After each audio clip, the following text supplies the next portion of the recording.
அனைவருக்கும் வணக்கம். குறிப்பாக ஆசிரியர் பெருமக்களுக்கான பதிவு இது. அனைத்து ஆசிரியர் பெருமக்களுக்கும் வணக்கம். டிஎன்டிஇடி இந்த தேர்வு குறித்து உச்சநீதிமன்ற தீர்ப்பு, அந்த தீர்ப்புக்கு பிந்தைய ஆசிரியர்கள் மனநிலை, அதாவது உச்சநீதிமன்றம் என்ன சொல்லியிருக்குன்னா, அனைத்து அரசு ஆசிரியர்களும் தகுதி தேர்வை எழுதாத ஆசிரியர்கள் தகுதி தேர்வை எழுதி தேர்ச்சி பெற்று தான் நீங்கள் பணியில் தொடரணும், 2 ஆண்டுகள் அதுக்கு காலக்கெடு அப்படின்னு ஒரு தீர்ப்பு சொல்லியிருக்காங்க. இதை பற்றி இதற்கு முன் பேசிய காணொளி, அந்த காணொளியில் எனக்கு வந்த கமெண்ட்ஸ், இதன் அடிப்படையில் அதற்காக பதில் சொல்கிறது இந்த காணொளி. முதல்ல ஏன் அந்த வீடியோவை பதிவிட்டேன் அப்படிங்கிறதுக்கு காரணத்தையும், உங்களுக்கு என்ன தகுதி இருக்குது அப்படின்னு அந்த வீடியோவில் ஒரு கமெண்ட் இருந்தது, அதற்கான பதிலையும் தான் மிக முக்கியமாக இந்த காணொலியில் சொல்ல போகிறேன். முதல்ல ஏன் பதிவிட்டேன் அப்படிங்கிறதுக்கான பதில் என்னென்னா, குறிப்பாக அந்த காணொலியில் 2013 அந்த ஆண்டு தேர்ச்சி பெற்ற ஆசிரியர் தகுதி தேர்வில் தேர்ச்சி பெற்ற ஆசிரியர்களை பற்றி எதுவும் தவறான கருத்தான எதுவும் குறிப்பிடலை. அதே நேரத்தில் அந்த சிறப்பு ஆசிரியர் தகுதி தேர்வு நடத்துவதில் உடன்பாடு இல்லை அப்படிங்கிறத நான் ஏற்கனவே இதற்கு முன்னாடி பதிவிட்ட காணொலியில் நான் விளக்கம் சொல்லியிருந்தேன். இந்த நான் இப்போ இறுதியாக வெளியிட்ட அந்த காணொலியில் அரசு ஆசிரியர்கள் டெட் தேர்வு எழுத வேண்டும் அப்படின்னு சொல்லிட்டு அந்த சுப்ரீம் கோர்ட் போட்டிருக்கிற அந்த ஆர்டரை பற்றி கொஞ்சம் எக்ஸ்ப்ளனேஷன் பண்ணியிருந்தேன். இறுதியில் தகுதி தேர்வு எழுதுவதற்கு அனைத்து ஆசிரியர்களும் தயாராக இருக்கிறது அவசியம், இது மாதிரி பிரச்சனைகளிலிருந்து வெளிவதற்கு ஒரு வாய்ப்பாக இருக்கும் அப்படிங்கிற மாதிரி தான் வீடியோ போட்டிருந்தேன். அந்த வீடியோ தொடர்பான கமெண்ட்ஸ்கள் நிறைய ஆக்கப்பூர்வமான நமக்கு கருத்துக்களை சொல்லியிருக்கு. இந்த வீடியோ போடுவதற்கு என்ன காரணம் அப்படின்னு கேட்டிங்கன்னா, இந்த தீர்ப்பு வந்ததுக்கு பிறகு பொதுவெளியில் பெரிய அளவில் பேசலாம், ஆசிரியர் பெருமக்கள் மத்தியில் பேச்சு இருந்தது. நான் ஒரு ரேஷன் கடைக்கு போயிருந்தேன். அந்த ரேஷன் கடையில் பேசிக்கிட்டு இருந்த வார்த்தைகள் என்னை கொஞ்சம் காயப்படுத்துச்சு. அது என்ன அப்படின்னா, ஆசிரியர் தகுதி தேர்வு அப்படிங்கிறது அவங்களுக்கு சொல்ல தெரியாது. மொத்தத்தில் பொதுவாக ஒரு விஷயங்கள் அவங்க சொன்னது என்னென்னா, கவர்மெண்ட் ஸ்கூலில் வேலை செஞ்சுட்டு இருக்கிற வாதியாரங்க ஒரு எக்ஸாம் எழுதலையாம். அந்த எக்ஸாம் மறுபடியும் கவர்மெண்ட் நடத்துறதுக்கு கோர்ட்டு சொல்லியிருக்கு. ஆனால் அந்த எக்ஸாம் எழுத முடியாதுன்னு வாதியாரங்க ஸ்ட்ரைக் பண்ணுறாங்க. அந்த எக்ஸாம் எழுதுறதுக்கு முடியாதுங்கிறத விட அவங்களுக்கு எழுத தெரியாதுன்னு நினைக்கிறேன். அதனால தான் அவங்க ஸ்ட்ரைக் பண்ணுறாங்க. இப்படி இருக்கிறதுனால தான் கவர்மெண்ட் ஸ்கூல் குறைஞ்சிக்கிட்டு இருக்குது. எப்படி நம்ம கவர்மெண்ட் ஸ்கூலில் நம்ம பிள்ளைங்களை நம்பி சேர்க்க முடியும்? ஒரு வாதியாருக்கு பரீட்சை எழுத முடியல அப்படின்னா எப்படி அந்த ஸ்கூல் நடக்கும் அப்படின்னு ஒரு பொதுவெளியில் ஒரு பேச்சு இருந்தது. ஆக்சுவலாக அவங்களுக்கு இந்த ஆசிரியர்கள் எப்படி தேர்ந்தெடுக்கப்பட்டார்கள், இவங்க தேர்வு எழுதி வந்தாங்களா அல்லது வேறு சீனியாரிட்டியில் வந்தாங்களான்னு எந்த ஒரு அடிப்படையான புரிதலும் அவர்களுக்கு இல்லை. பொதுவான சொன்ன கருத்து, ஆசிரியர்கள் தேர்வு எழுத பயப்படுறாங்க, இவர்களை நம்பி நம்ம எப்படி நம்ம பசங்களை படிக்க வைக்கிறது அப்படின்னு. அந்த இடத்துல ஒரு 10-20 பேர் இருக்கிற இடத்துல ஒரு 4-5 பேர் தான் அரசு பள்ளியில் படிக்க வைக்கிறாங்க, மீதி 4-5 பேர் தனியார் பள்ளியில் படிக்க வைக்கிறாங்க. இந்த தனியார் பள்ளியில் படிக்க வைக்கிறவர்கள் இதை கொஞ்சம் உயர்த்தி பேசுகிறாங்க. அரசு பள்ளியில் மாணவர்களை படிக்க வைக்கக்கூடிய பெற்றோர்கள் இதை பற்றி பேசலை. இப்போ பொதுவெளியில் இவ்வளோ தூரம் பேசுவதற்கு இந்த மக்களுக்கு எப்படி தெரியும் அப்படிங்கிறப்ப தான் அதுக்கு ஒருத்தர் சொல்லிட்டு இருந்தார். ஆமாம் தம்பி, இது மாதிரி ஒரு வீடியோ ஒன்று பார்த்தேன், 60,000 ஆசிரியர்கள் அந்த எக்ஸாம் எழுதி பாஸ் பண்ணிட்டு வேலை கிடைக்காம வெளியில் இருக்காங்க. ஆனால் அந்த எக்ஸாம் எழுதவே முடியாது அப்படின்னு சொல்லிட்டு இருக்கிறது 1.25 லட்சம் பேர் இருக்காங்க. அப்போ எப்படி இந்த கவர்மெண்ட் தரமான கல்வி கவர்மெண்ட் ஸ்கூல் பசங்களுக்கு தர முடியும் அப்படின்னாங்க. இது சாதாரண ஒரு ரேஷன் கடையில் ஒரு இம்பாக்ட் ஏற்படுத்தியிருக்கு. அப்புறம் தான் அவர் சொன்னதுக்கப்புறம் தான் அந்த காணொலியில் பார்த்தேன். இந்த காணொலி யார் வெளியிட்டாங்கன்னு பார்க்கும்பொழுது 2013 தேர்ச்சி பெற்றோர் நல சங்கம் அப்படின்ட்டு அதில் இருந்தது. இந்த காணொலி அடிப்படை கருத்து என்ன அப்படின்னா, மிக முக்கியமாக என் கூட அவர் சொன்னவர், அரசு பள்ளியில் அந்த எக்ஸாம் எழுத முடியாத ஆளுங்க ஒரு சித்தாளுக்கு சமம், அப்படிப்பட்ட ஆசிரியர்கள் தான் அங்கே இருக்கிறாங்கன்னு சொல்லிட்டு படித்த ஒருத்தர், தேர்ச்சி பெற்ற ஒருத்தர் இந்த இதில் பேசியிருக்கிறாரு. அவர் நிறைய அதுக்கு எவிடன்ஸ்லாம் சொன்னார் அப்படிங்கிற மாதிரி சொன்னார். இதெல்லாம் அவங்க உன்னிப்பாக கவனிக்கிறாங்க. ஏன்னா அரசு பள்ளிகளை பற்றி பேசும்பொழுது அரசு பள்ளிகள் சம்மந்தப்பட்ட பசங்க படிக்க வைக்கிற பேரண்ட்டுக்கு அதனோட ஆர்வம் இருக்கும் இல்லையா? அந்த அடிப்படையில் பார்க்குறப்ப இவர் சொன்ன பொதுவான கருத்து என்னென்னா, அரசு பள்ளி ஆசிரியர்களுக்கு அதாவது சிறப்பு தகுதி தேர்வு எதுவும் வைக்கக்கூடாது அப்படிங்கிறது உறுதியாக அதை ஏற்றுக்கொள்ளக்கூடிய விஷயம் தான். ஆனால் அந்த கருத்தை சொல்லியிருக்க வேண்டியது யார் அப்படின்னா, தற்போது தகுதி தேர்வு எழுதாத ஆசிரியர்கள் இருக்கிறாங்கல்ல, எழுதி தேர்ச்சி பெறாத ஆசிரியர்கள், அவர்கள் சொல்லியிருக்கலாம். ஏன்னா சிறப்பு தகுதி தேர்வுங்கிற முறையில் அவர்களை மட்டும் பாஸ் பண்ணிவிட்டால் நாம் எப்படி பாஸ் பண்ணுறது அப்படின்னு. சரி, இவர்கள் சொல்கிறதுக்கு ஒரு சரியான காரணம் இருக்குது. ஏன்னா 60,000 பேர் கடினமான சூழ்நிலையில் அந்த தேர்வு எழுதி தேர்ச்சி பெற்றிருக்கிறாங்க. ஒரு தேர்வு இல்லை, ஒரு சிலர் 3-4 தேர்வு கூட எழுதியிருக்காங்க. அந்த வகையில் இவர்களோட இந்த ஒரு முடிவை கண்டிப்பாக பாராட்டலாம். இருந்தாலும் இந்த தேர்வுகளை பற்றி அவர் சொல்லும் பொழுது, எங்களுக்கு பணி வாய்ப்பு வழங்கலை, இதை மட்டும்தான் சொல்கிறார். ஏன் வழங்கலை அப்படிங்கிறத பற்றி அவர்களுக்கு தெரியாது, அதாவது அந்த பொதுமக்களுக்கு தெரியாது. அது ஏன் வழங்கலை அப்படின்னு சொல்லும் பார்க்கும்பொழுது அதுக்கு சில காரணங்கள் இருக்குது. நாங்கள் வெளியில் இருக்கிறோம், அவர்கள் உள்ளே இருக்கிறாங்க, அவர்கள் தகுதி தேர்வு எழுதலைன்னா அவர்கள் வெளியில் அனுப்பிச்சுட்டு நம்ம உள்ளே போகலாம் அப்படிங்கிற ஒரு கண்ணோட்டத்தில் அவர் பேசினாரான்னு நமக்கு தெரியல. அதனால் தகுதி தேர்வை பற்றி அவர் ஒரு விஷயமும், நியமன தேர்வு அப்படிங்கிற ஒரு விஷயத்தை பற்றி பேசியிருக்காரு. தகுதி தேர்வை பற்றி 2 விஷயமாக பேசியிருக்காரு. ஒன்று, 5ஆம் வகுப்பு வரை கேள்விகள் தான் எடுக்கிறாங்க அந்த ஆசிரியர்களுக்கு, 8ஆம் வகுப்பு வரை உள்ள பாடத்தில் தான் கேள்வி எடுக்கிறாங்க அந்த ஆசிரியர்களுக்கு, இதுலேருந்து வெளியில் போகலை, முழுசாக படிக்கல, பாதி படித்தா கூட தேர்ச்சி பெற முடியும் அப்படின்னு சொல்கிறாரு. இதுக்கு என்னோட கேள்வி என்ன அப்படின்னா, இதுவரைக்கும் நடந்த ஆசிரியர் தகுதி தேர்வில் இடைநிலை ஆசிரியர்களுக்கு 5ஆம் வகுப்பு தரத்திலிருந்து தான் கேள்விகள் கேட்கப்பட்டனவா அப்படிங்கிற ஒரு கேள்வி. அதேமாதிரி பட்டதாரி ஆசிரியர்களுக்கு 8ஆம் வகுப்பு தரத்திலிருந்து தான் கேள்விகள் கேட்கப்பட்டனவா அப்படிங்கிற ஒரு கேள்வி. அதை அவரால் நிரூபிக்க முடியுமான்னு தெரியல. அடுத்த விஷயம், இன்னொரு இடத்துல அவரே சொல்கிறார், இது ரொம்ப கடினமான கேள்வி, அதாவது நீட்டை விட டெட் ரொம்ப மோசமானதுன்னு சொல்லிட்டு சொல்கிறாங்க அப்படின்னு சொல்லியிருக்காரு. இந்த இருவேறுபாடு கருத்துக்கள் அது அவரவர்களுக்கு தெரியும். அடுத்து இன்னொன்று சொல்கிறாரு, இந்த 1.25 லட்சம் ஆசிரியர்களில் வந்து கிட்டத்தட்ட 80,000 பேர்த்துக்கு பக்கமாக ஆசிரியர் போட்டித் தேர்வு, நியமன தேர்வு அப்படிங்கிற தேர்வு எழுதி தான் தேர்ச்சி பெற்று உள்ளே போயிருக்காங்க. அந்த நியமன தேர்வு எழுதுறது எவ்வளோ கடினம் அப்படிங்கிறத அவரே சொல்லிட்டாரு. என்ன சொன்னார் அப்படின்னா, 8 பல்கலைக்கழகங்கள் இருக்கிற புக்கை வச்சு படித்து தான் நாங்கள் நியமன தேர்வு எழுதணும், எங்களால் எப்படி எழுத முடியும் அப்படின்னு சொன்னார்.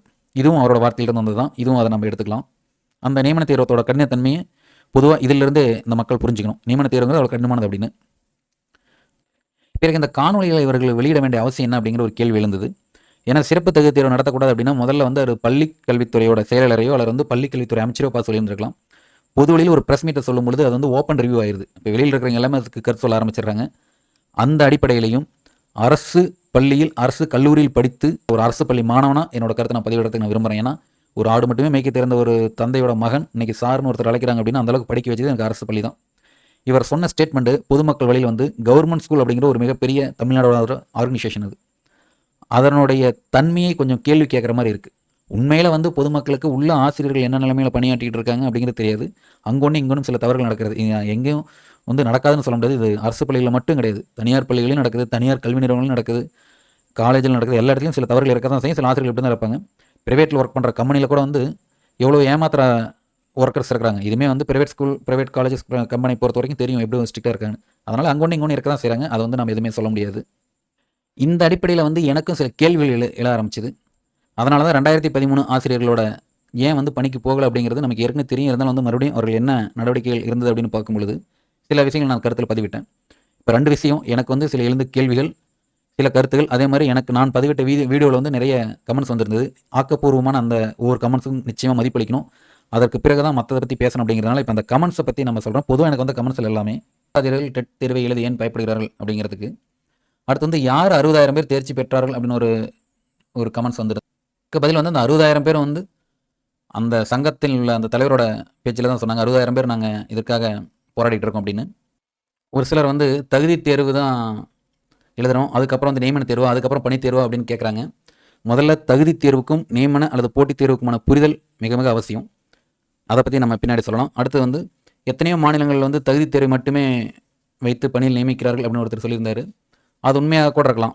ஆனால் அந்த தகுதி தேர்வில் எடுத்த மதிப்பெண் அடிப்படையில் தான் நியமிப்பாங்க. ஒரு மாநிலத்தில் ஒரு காலி பணியிடங்கள் ஒரு 5,000 காலி பணியிடங்கள் இருக்குது அப்படின்னா ஒரு 20,000 பேர் தேர்ச்சி பெற்றிருந்தால் அவர்களை எப்படி நியமிப்பாங்க அப்படிங்கிறதையும் அந்த நண்பர் மறுபடியும் கமெண்ட்ஸில் சொல்லலாம்.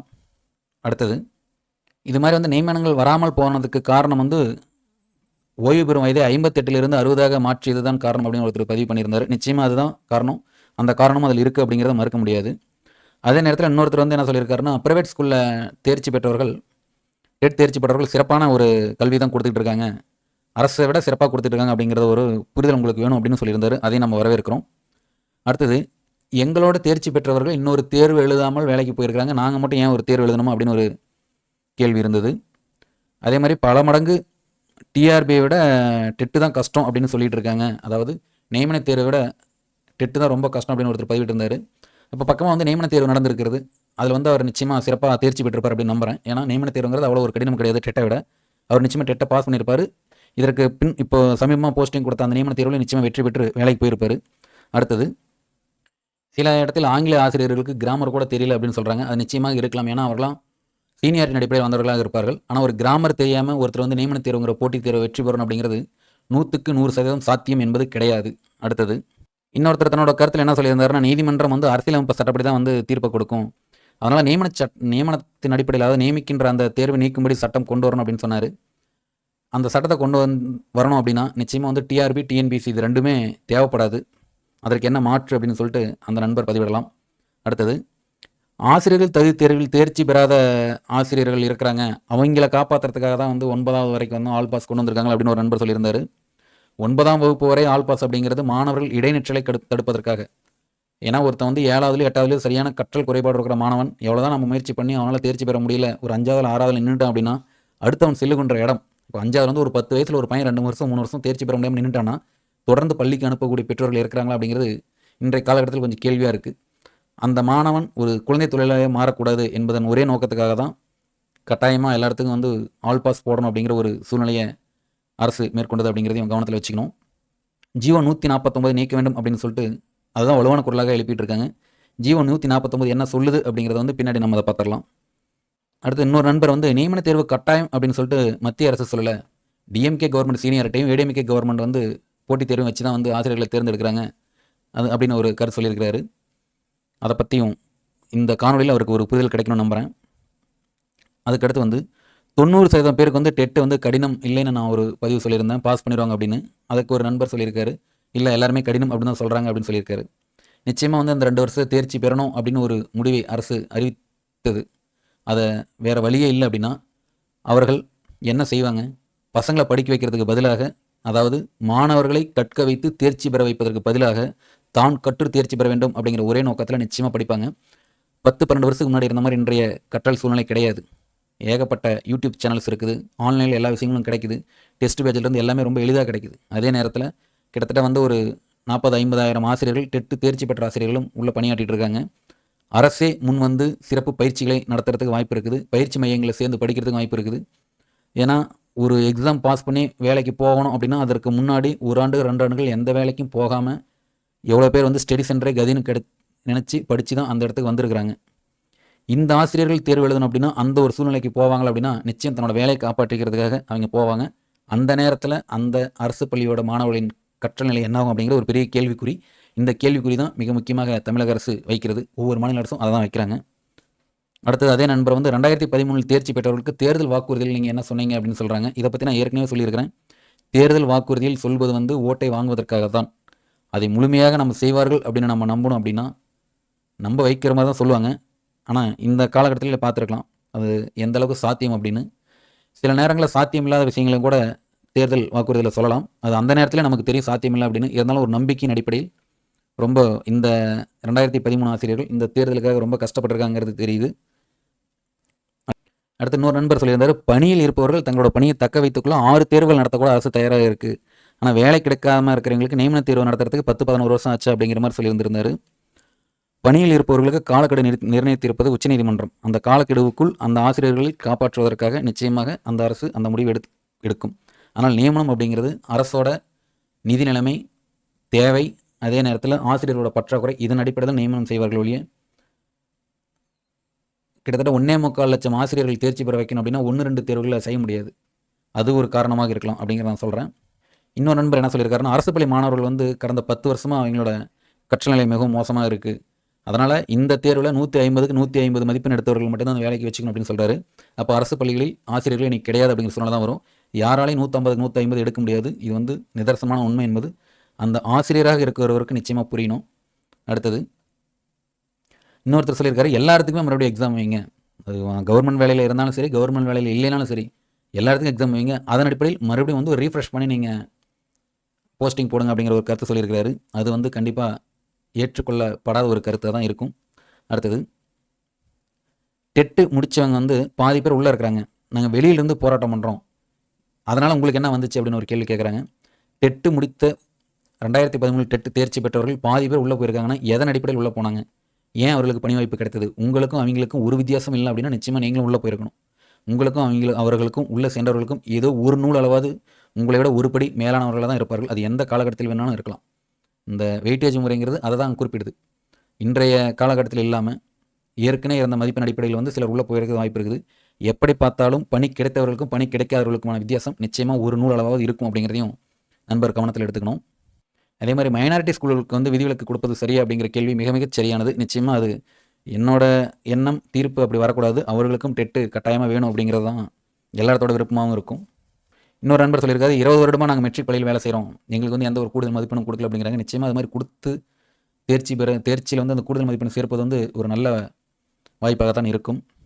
இன்னொரு நண்பர் வந்து நியமன தேர்வில் வந்து 78 மதிப்பெண்கள் தேர்ச்சி அப்படின்னு சொல்லியிருக்காங்க. அப்படி சொல்ல முடியாதுங்க. நியமன தேர்வை பொறுத்த வரைக்கும் தேர்ச்சி அப்படிங்கிற ஒரு கட்டாயம் கிடையாது. அப்படி பார்த்தா வந்து பிற்படுத்தப்பட்ட அது மாதிரி வந்து இருக்கிறவங்களுக்கு 45 மதிப்பெண்களும் மற்றவர்களுக்கு 60 மதிப்பெண்களுமாக தான் ஒரு தேர்ச்சி இருக்கும்.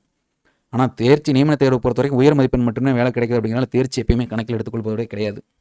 இன்னொரு நண்பர் கேட்டிருக்காரு, நியமன தேர்வுக்கு 50,000 டீச்சர்ஸ் வந்து நீங்கள் செலக்ட் பண்ணிட்டீங்கன்னா மீண்டும் நியமன தேர்வு வைப்பீர்கள் அப்படின்னு.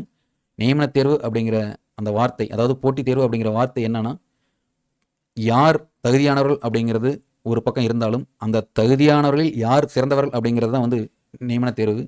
நியமனம் முடிஞ்சதுக்கப்புறம் மறுபடியும் அதுக்கு தேர்வு வைக்க போகிறாங்க. அதனால் அந்த மாதிரி ஒரு இது நடத்த போகிறதில்ல. அடுத்தது நீ வந்து உன்னோட வேலையை பாரு, உனக்கு என்ன தகுதி இருக்குது அப்படின்னு ஒரு கமெண்ட் இருக்குது. தகுதி அப்படிங்கிறது பொது வெளியில் நீங்கள் எப்போ வந்து ப்ரெஸ் மீட்டில் பேசிட்டீங்களோ அதுக்கப்புறம் அது கருத்து சொல்லக்கூடிய தகுதியும் உரிமையும் எல்லாத்துக்கும் இருக்குது. மிக முக்கியமாக அரசு பள்ளியில் படித்த ஒரு மாணவன் அப்படிங்கிறதுனால அரசு பள்ளி ஒரு மிகப்பெரிய ஆர்கனைசேஷன் மேலே ஒரு களங்கம் கொடுக்குற மாதிரி அந்த போக்கு இருந்ததுனால தான் அதை பற்றி நம்ம பேச வேண்டிய சூழ்நிலை இருக்குது. இதில் தகுதி அப்படிங்கிறது என்னென்னா பொதுமக்கள் அப்படிங்கிறது ஒரு தகுதியை போதுமானதாக நான் நினைக்கிறேன். வெயிட்டேஜ் வந்து மிக மோசமாக இருக்கிறது அப்படிங்கிறாங்க. நிச்சயமாக வெயிட்டேஜ் வந்து மோசமானது தான். ஆனாலும் அதை ஏற்றுக்கொண்டு தான் காலம் கடந்து வந்து இருக்கிறது. கேவலமாக இருக்குது. ஒருத்தர் வந்து டீச்சருக்கு நீங்கள் கிளாஸ் எடுத்து சர்டிஃபிகேட் கொடுக்குறீங்களா, வெளியில் போகிறது போகட்டும், இன்னும் நிறைய பேர் டெட் பாஸ் பண்ணியிருக்காங்க அப்படின்னு இருக்காரு. இதுக்கான விளக்கம் நான் பின்னாடி சொல்கிறேன். அடுத்தது வந்து இன்னொருத்தர் 2013 4 முறை தகுதி தேர்வு தேர்ச்சி பெற்றுள்ளேன் அப்படின்னு ஒரு கமெண்ட் போட்டிருக்காரு. இந்த கமெண்ட்டை வந்து நம்ம லேட்டாக தான் படித்தேன். இந்த கமெண்ட்டுக்காகவே ஒரு விளக்கம் நான் சொல்லணும். அதனால் இந்த ஒரு கமெண்ட்டை மட்டும் நான் கடைசியில் சொல்லிடுறேன். ஆக மொத்தம் இவ்வளோ ஒரு கேள்விகள் வந்து இந்த வீடியோக்குள்ளே கேட்டிருக்கிறாங்க. ஒரு வீடியோ பதிவிட்டதுக்காகவும் அதன் சார்பாக என் மனசில் இருக்கிற விஷயத்தை ஷேர் பண்ணிக்கிறதாக தான். ஏன்னா ஒரு விஷயம் வந்து பேசிக்கிறதுல ஒரு பிரச்சனையும் கிடையாது. ஷேர் பண்ணிக்கிறதுக்காக தான் இந்த வீடியோ. மிக முக்கியமாக அரசு பள்ளிகள் வந்து அவ்வளோ ஒரு மோசமான பள்ளிகள்னு சொல்ல முடியாது. ஏன்னா மிகவும் பின்தங்கிய வசதி வாய்ப்பற்ற மாணவர்களோட கோயில் தான் அரசு பள்ளி. அதிலிருந்து வெளிவர வர மாணவர்கள் தான் இன்றைக்கு உயர்ந்த நிலையில் இருக்கிறாங்க. அந்த அரசு பள்ளியில் இருக்கிற ஆசிரியர்கள் இவர்களால் நியமன தேர்வு எழுதி ஆசிரியர் தேர்ச்சி பெற்ற ஆசிரியர்கள், டெட்டுங்கிறது வரத்துக்கு முன்னாடி இருக்கிற ஆசிரியர்களும் தகுதியானவர்களாக தான் இருந்திருக்கிறாங்க.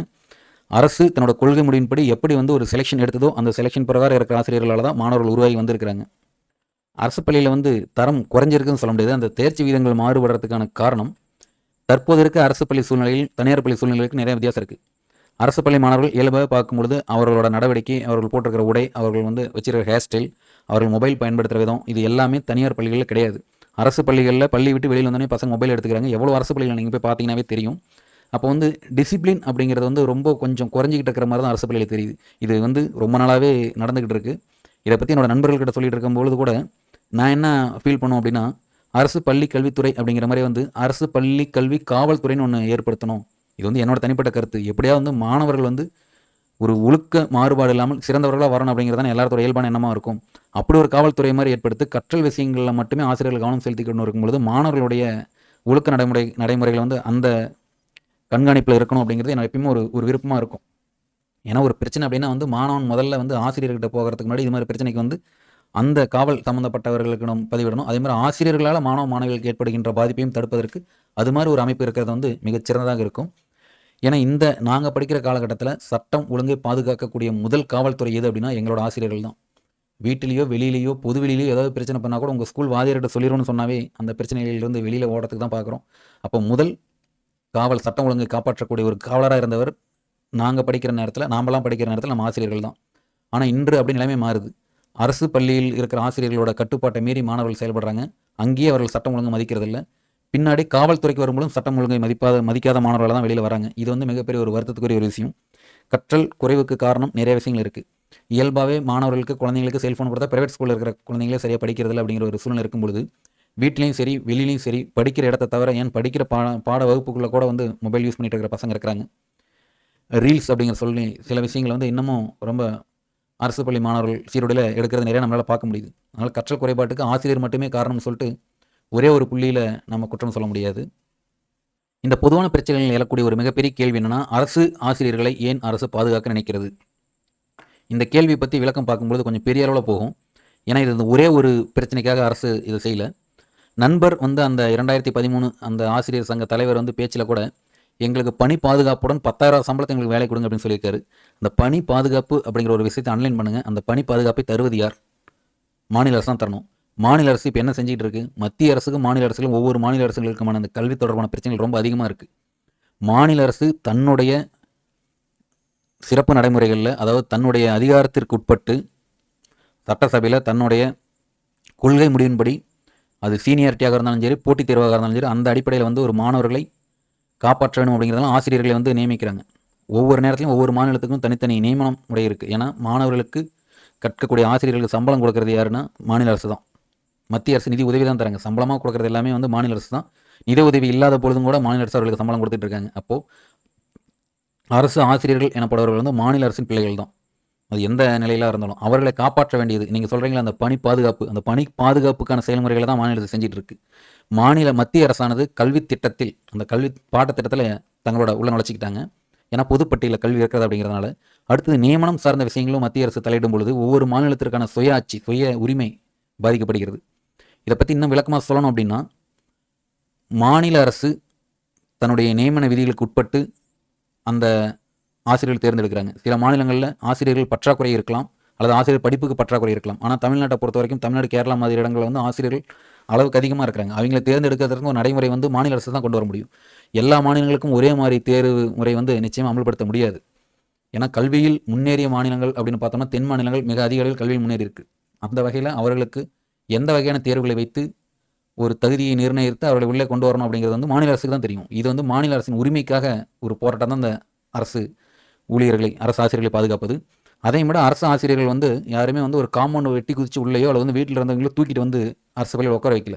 இன்னைக்கு தேதியில் அவர்கள் பணியில் சேரும் பொழுது அரசு என்னென்ன தகுதி என்று நியமித்ததோ, இன்று தகுதி தேர்வு என்ற ஒரு தகுதியை நம்ம வைத்துக்கொண்டு நம்ம பேசுகின்ற இதே காலத்தில் அவர்களுக்கு எது தகுதி என்று மாநில அரசு வரையறுக்கப்பட்டதோ அந்த வரையறையிலிருந்து மீறாமல் அந்த வரையறையிலேயும் அந்த வரிசையில் நின்று யார் முதல் தகுதியில் இருக்காங்க அவர்கள் தான் உள்ளே வந்திருக்கிறாங்க. எந்த ஒரு காரணம் இல்லாமல் ஏதோ திருட்டுத்தனமாக யாருமே ஆசிரியராக ஆகலை. அது மாதிரி திருட்டுத்தனமாக ஆசிரியர் ஆனதுக்காக தான் நாங்கள் தேர்வு வைக்கணும் அப்படிங்கிற மாதிரி இந்த ஒரு முடிவு இருக்குது.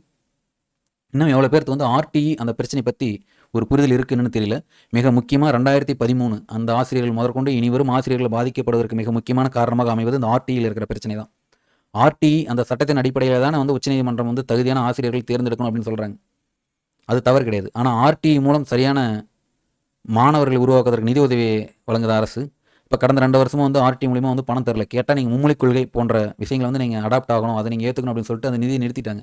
ஒரு உச்சநீதிமன்றம் ஆசிரியர்களுக்கான தகுதியை வரையறுக்கும் பொழுதே மாநிலத்துக்கு சொல்லும் பொழுது இந்த மாநிலத்திற்கு ஆர்டி மூலம் தர வேண்டிய நிதியையும் பெற்று தந்திருக்க வேண்டும். இதுதான் உச்சநீதிமன்றத்தோட ஒரு தலையாய கடமை. ஆனால் அதில் வந்து இருவேறுபாடுகளை கொண்டிருக்கிறதா இதை பார்க்க முடியுது. மாநில அரசு மத்திய அரசு கூட நிறைய விஷயங்களை போராடிக்கிட்டு இருக்கு. மிக முக்கியமாக கல்வியில். இந்த கல்வியில் வந்து போராட்டம் அப்படிங்கிறது மாணவர்களையும் சரி ஆசிரியர்களும் சரி பாதிக்கக்கூடிய ஒரு நிகழ்வு. அதை தான் இப்போ நடந்துகிட்டு இருக்கு. இந்த நேரத்தில் ஒவ்வொரு உரிமையும் விட்டுக் கொடுக்க முடியாது. அதே மாதிரி மாநில அரசு ஊழியர்களை பொறுத்த வரைக்கும் அவர்களுக்கு பணி பாதுகாப்பு, ஐயா சொன்ன மாதிரி பணி பாதுகாப்பு கொடுப்பது வந்து ஒரு மாநில அரசின் கடமை. அந்த கடமையை எந்த வகையில் செய்யணும் அப்படிங்கிறதுனால தான் ஒரு மாநில அரசு இவ்வளோ தூரம் ஓடிக்கிட்டு இருக்கு. இதே நேர கட்டத்தில் இன்னொரு சகோதரி ஒரு வீடியோ கொடுத்துருந்தாங்க. அந்த வீடியோ என்ன சொல்லியிருந்தாங்கன்னா, நாங்கள் எவ்வளோ கஷ்டப்பட்டு இருக்கோம், எங்கள் குழந்தைகள் எவ்வளோ கஷ்டப்படுறாங்க, நாங்கள் வந்து வறுமை கோட்டுக்கு ரொம்ப கீழே இருக்கிறோம், ஆசிரியர் தகுதி தேர்வு தேர்ச்சி பெற்றும் எங்களால் வந்து ஒரு நல்ல சூழ்நிலையில் வர முடியல, அதனால் நிச்சயமாக நாங்கள் வந்து அரசியல் களத்தில் களம் கண்டு இந்த மாற்றத்தை கொண்டு வரக்கு முயற்சி செய்வோம் அப்படின்னு சொல்லியிருக்கிறாங்க. என்னோட கேள்வி என்ன அப்படின்னா, அவர்கள் மட்டும் கிடையாது, டிஎன்பிசியில் தேர்ச்சி பெறாதவர்கள் முதல் கொண்டு இன்னமும் பின்தங்கி நிலையில் தான் இருக்கிறாங்க. பொருளாதார பின்னடைவு அப்படிங்கிறது ஒரு பாலருக்கு மட்டுமே, அது ஒரு சாராருக்கு மட்டுமே சார்ந்தது கிடையாது. பல நேரங்களில் பல தொழிலில் இருப்பவர்கள், பல படிப்பை படித்தவர்கள் இன்னும் பொருளாதார பின்னடைவில் தான் இருக்கிறாங்க.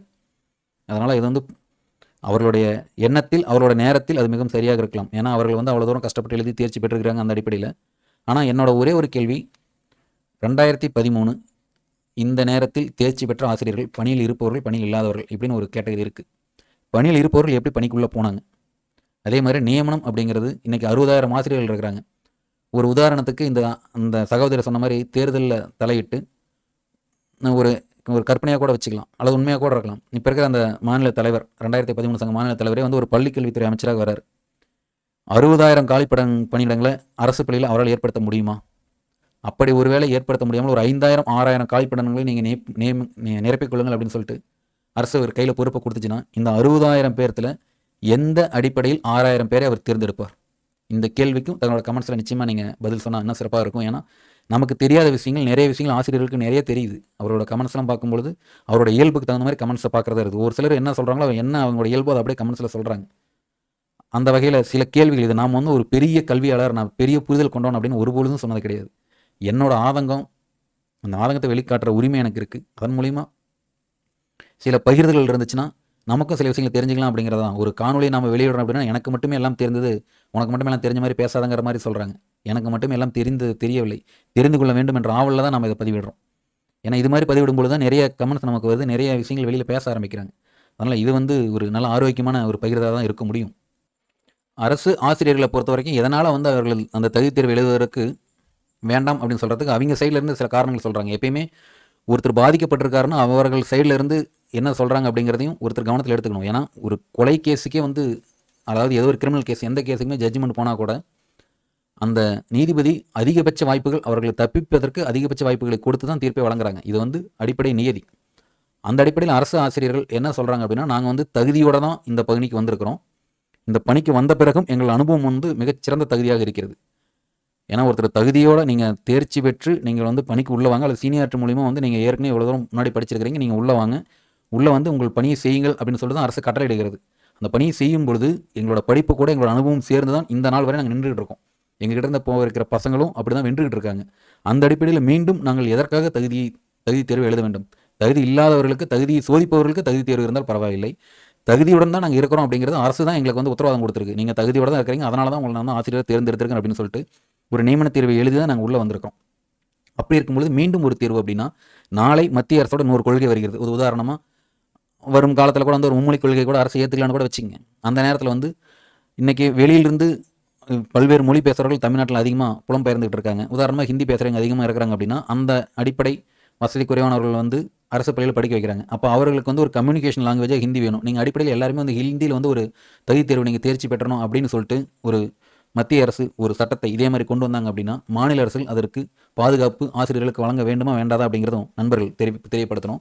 இது வந்து ஒரு தவறான முன்னுதாரணம் ஆகக்கூடாது அப்படிங்கிறதுனால தான் இந்த ஆசிரியர் அமைப்புகளுக்காக அரசு போராடுகிறது. இதே நேரத்தில் கூட ஆசிரியர் அமைப்புகளுக்கே இதில் சரியான நம்பிக்கை இல்லை அரசின் மேல். அதனால் அவர்களே தனியாக ஒரு முயற்சி செய்து சங்கங்கள் மூலிமா அவங்க பெட்டிஷன் போடுறதுக்கு, ரிவ்யூ போடுறதுக்கு முயற்சி பண்ணிகிட்டு இருக்காங்க. இது இன்னமும் சொல்லப்போனால் இவர்கள் ஒரு சங்கமாக போடுறதோட ஒவ்வொரு மாநிலத்திலும் இவ்வாறு பாதிக்கப்பட்டவர்கள் அனைத்து மாநிலத்திலும் இருக்கிறாங்க. கேரளா போன்ற மாநிலங்களில் சட்டமன்றத்திலே தீர்மானம் நிறைவேற்றுவதற்கான முயற்சி நடக்கிறதா கேள்விப்பட்டிருக்கோம். அது மாதிரி அனைத்து சங்கங்களும் சேர்ந்து இந்தியா முழுக்க உள்ள ஆசிரியர் சங்கங்களும் இணைந்து ஒரு ரிவ்யூ பெட்டிஷன் போடலாம். அல்லது ஒவ்வொரு மாநிலமும் தன்னோட சட்டமன்றத்தில் சிறப்பு தீர்மானம் நிறைவேற்றி அதையும் வந்து சட்டமாகவோ அல்லது தீர்மானமாகவோ மத்திய அரசுக்கு அனுப்பலாம். மத்திய அரசுக்கு அழுத்தம் தரலாம். என் பின் தேதியிட்டு ஒரு விஷயத்தை இம்ப்ளிமெண்ட் பண்ணுறது அப்படிங்கிறது சட்டத்தில் இப்போ தான் வந்து ஒரு விஷயமா இருக்குது. அதற்கு கூட என்ன காரணம் இருக்குது அப்படின்னு சொல்லிட்டு என்னோட ஒரு சின்ன ஒரு விஷயத்தில் அந்த வீடியோவில் சொல்லியிருந்தேன். இந்த காரணத்தினால தான் வந்து பின் தேதியிட்ட விஷயத்தை அமல்படுத்துகிறாங்க அப்படின்னு. இருந்தாலுமே இது வந்து ஒரு தவறான முன்னுதாரணமாக ஆகக்கூடாது அப்படிங்கிறதுனால இவர்கள் மாநில அரசுகள் எல்லாம் சேர்ந்து மத்திய அரசுக்கு ஒரு அழுத்தம் கொடுக்கலாம். மத்திய அரசும் தன்னுடைய பங்காக என்சிடிக்கு ஒரு அழுத்தம் கொடுக்கலாம். இல்லைன்னா ஒரு நபர் இந்த நீதிபதியோட தீர்ப்பை எதிர்த்து ரிவ்யூ பெட்டிஷன் வந்து பெஞ்சுக்கு அனுப்ப சொல்லி முயற்சி பண்ணலாம். இதெல்லாம் நிறைய வாய்ப்புகள் இருக்குது. இன்னும் 2 ஆண்டில் முடிவு போகிறது கிடையாது. அதே நேரத்தில் இந்த தீர்ப்புகள் மேல்முறையீடு இருக்கும் காலகட்டத்தை எங்களுக்கு கணக்கில் எடுத்துக்கொள்ளக்கூடாது. அதற்கான முழுமையான தீர்வு வந்த பிறகு தான் எங்களுக்கு அந்த 2 ஆண்டு காலக்கெடுவோ அல்லது 3 ஆண்டு காலக்கெடுவோ எங்களுக்கு வேணும்னு சொல்லி ஸ்டே வாங்கலாம். அதே நேரத்தில் ரிலாக்ஸேஷன் 5 வருஷம் அப்படிங்கிறத 10 வருஷமாகவோ அல்லது வந்து 3 வருஷத்தில் தேர்ச்சி பெறத்துக்கு முயற்சி பண்ணணும்னு சொல்லிட்டு எவ்வளோ விஷயங்கள் இன்னும் படிப்படியாக செய்ய வேண்டிய காலகட்டத்தில் அரசு ஆசிரியர்கள் இருக்கிறாங்க.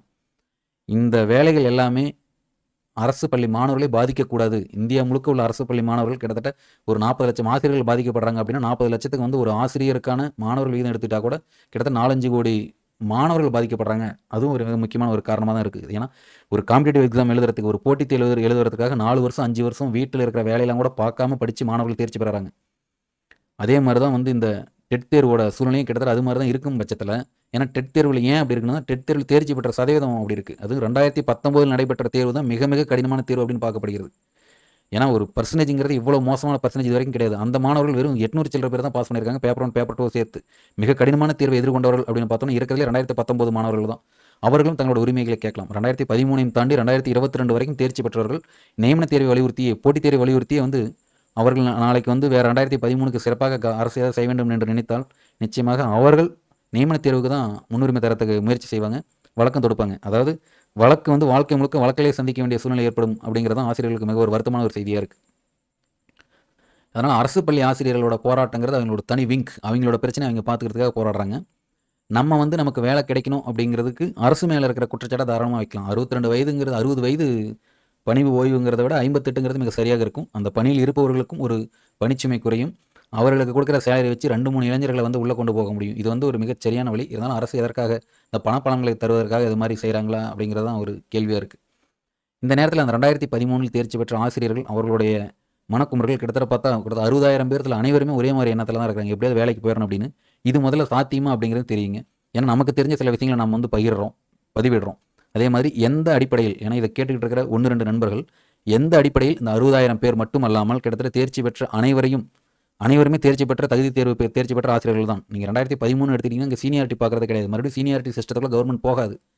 2013 விடுபட்ட ஆசிரியர்லேருந்து 2022 இன்று எழுதக்கூடிய இந்த ஆண்டு எழுதக்கூடிய 2025 ஆசிரியர்களும் உள்ளே கொண்டு போகிறதுக்கு அரசு ஏதாவது செயல்முறை இருக்குது அப்படிங்கிறதையும் நண்பர்கள் வந்து ஆலோசனையும் சொல்லலாம். ஏன்னா நிச்சயமாக அவர்களுக்கு தெரியும் ஒரு ஆசிரியர் அப்படிங்கிறனால எப்படி சாத்தியம் அப்படின்னு தெரியும்.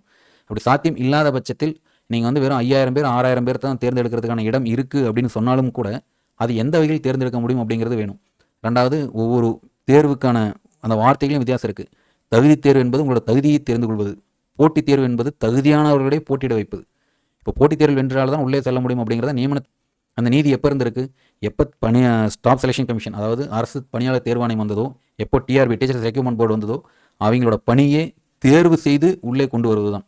அந்த தேர்வு செய்கிற விதத்தை இது வரைக்கும் தொடர்ந்து செஞ்சுட்டே இருக்கிறாங்க. 2012, 13, 2011, 12 காலங்களில் அவர்களுக்கு தேர்ச்சிக்கு தேவையான ஆட்கள் கிடைக்காதனால அந்த இடைப்பட்ட காலத்தில் ஒரு பிரேக்கிங் பீரியடில் வந்து தகுதி தேர்வை மற்றும் தேர்ச்சி பெற்றவர்களை வந்து பணியமர்த்தினாங்க. 2013 அந்த பணியமர்த்த வேண்டிய இடங்களை விட கூடுதலாக இது 2011 வந்து ரொம்ப கம்மியான தேர்ச்சி பெறாமல் 1,00,000 பேர் தேர்ச்சி பெற்றிருந்தாங்க அப்படின்னா நிச்சயமாக அப்போ இருந்து நியமன தேர்வு தொடர்ந்துகிட்டே தான் இருக்கும். இந்த பிரச்சனையே வந்திருக்காது. அப்போ பணிக்கு தேவையான ஆட்கள் இல்லை. அதனால் மீண்டும் ஒரு தேர்வு வைப்பதற்கு பதிலாக அந்த மீண்டும் ஒரு தேர்வு எங்களுக்கு ஏன் வைக்கிறீர்கள், எங்களுக்கு மட்டும் ஏன் மீண்டும் ஒரு தேர்வு வைக்கிறீர்கள் என்ற கேள்வி கேட்பவர்களுக்காக நான் சொல்கிறேன். இது மீண்டும் ஒரு தேர்வு வைப்பதற்கு பதிலாக இருக்கிற போட்டித் தேர்வை வச்சு அந்த தகுதி தேர்வை வச்சு நியமனம் எடுத்துக்கிட்டாங்க. அதற்கு பிறகு வந்து கற்றவர்கள் தேர்ச்சி பெற்றவர்கள் தகுதியானவர்கள் எண்ணிக்கை அதிகமாகிட்டே வருது. தகுதி தேர்வில் வென்றவர்கள் தகுதி தேர்வில் வென்றவர்கள் எண்ணிக்கை அதிகமாகிட்டே வருது. நியமங்கள் அவ்வளோ பேருக்கு கொடுக்க முடியாது அப்படிங்கிறது தகுதி தேர்வில் தேர்ச்சி பெற்ற அனைவருக்குமே தெரியும். அப்போ ஏதோ ஒரு முறையை பின்பற்றி தான் அவர்களுக்கு வந்து வேலைக்கான வாய்ப்பு அளிக்க முடியும். அந்த காரணத்துக்காக தான் வந்து நியமன தேர்வு அப்படிங்கிற போட்டித் தேர்வு நடத்துகிறாங்க. இதை தான் வந்து ஜிஓ 149 சொல்லுது. 149 என்ன சொல்கிறாங்கன்னா, நம்ம முழுசாக அதை பற்றி இல்லை, ஜிஓ 149 தெரியாத ஆசிரியர்களே கிடையாது. அதில் இருக்கிற சரத்தை மட்டும்தான் நான் சொல்கிறேன். ஏன்னா அரசு வந்து இந்த முடிவை கையாண்டு டெட் என்பது பட்டதாரி இடைநிலை ஆசிரியர்களின் தகுதியை நிர்ணயிக்கும் ஒரு தனித்தேர்வாகவும் குவாலிஃபைங் எக்ஸாமினேஷன் அப்படின்னு சொல்லிட்டாங்க.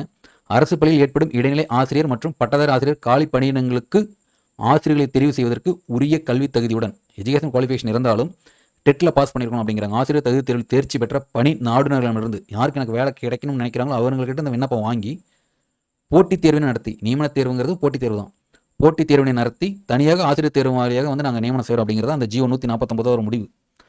தகுதியாக இருக்கிற ஆசிரியர்கள் அனைவரும் நியமனம் செய்வதுங்கிறது அரசோட ஆசை தான். ஆனால் இடம் காலி பணியிடங்கள் இல்லாததுனால அவர்களில் சேர்ந்தவர்கள் யார் அப்படின்னு போட்டிட்டு தானே ஆசிரியர் பணியிடத்தை நிரப்ப முடியும். தேர்தல் வாக்குறுதியில் நம்ம வந்து இருக்கிற எல்லாத்துக்குமே பணிகள் கொடுக்க முடியும்னு சொல்லலாம், வீட்டுக்கு ஒரு அரசு ஊழியர்களை உருவாக்க முடியும்னு சொல்லலாம்.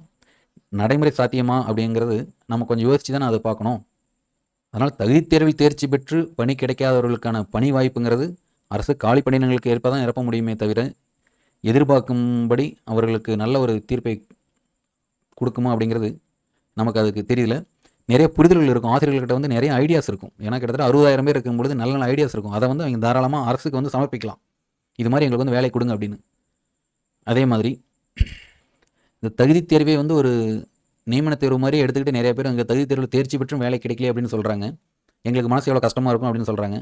ஒரு உதாரணம், ஒரு ஐஏஎஸ் எக்ஸாம் அதை எடுத்துக்கிட்டால் கூட ப்ரிலிம்ஸ் முடிச்சுட்டு மெயின்ஸ் முடிச்சுட்டு இன்டர்வியூவில் போயிட்டு ஒரே ஒரு மதிப்பெண் குறைஞ்சிது அப்படின்னா மீண்டும் அடுத்த தேர்வுக்கு அவர்கள் முதலாக சும்மா எழுதி பார்க்கலான்ட்டு வர ப்ரிலிம்ஸ் எக்ஸாம் எழுத வராங்க, அவர்கள் கூட அமர்ந்து அதே தேர்வை 0லிருந்து ஸ்டார்ட் பண்ணணும் அப்படிங்கிறதான் நீதி.